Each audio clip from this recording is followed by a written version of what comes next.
Hello বন্ধুরা, তোমরা কেমন আছো? আমি আজকে একটি ভিডিও আপলোড করেছি আমার ইউটিউব চ্যানেলে। সেটা বেসিক্যালি হচ্ছে আধার রিলেটেড, যেখানে আধার কার্ড যে নোটিশগুলো আসছে আধারের ইউআইডিএস সাইট থেকে প্রত্যেকটি মানুষের কাছে, প্রত্যেকটি মানুষ বলা ভুল হবে, এটা কিছু সংখ্যক মানুষের কাছে এসেছে আমাদের ওয়েস্ট বেঙ্গলে, বর্ধমান এবং 24 পরগনা জেলার, তাছাড়াও নর্থ বেঙ্গলে অনেক অনেক জায়গাতে এই প্রবলেমটি হয়েছে।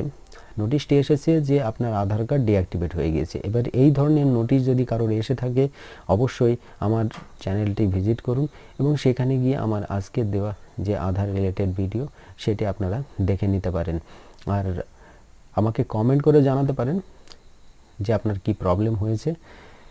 আর আমার চ্যানেলটিকে সাবস্ক্রাইব করে পাশে থাকা বেল আইকনটি বাজিয়ে দিয়েন, যেন ভবিষ্যতে আমি কোনো ভিডিও পোস্ট করলে সবার আগে আপনি সেটা দেখতে পাবেন।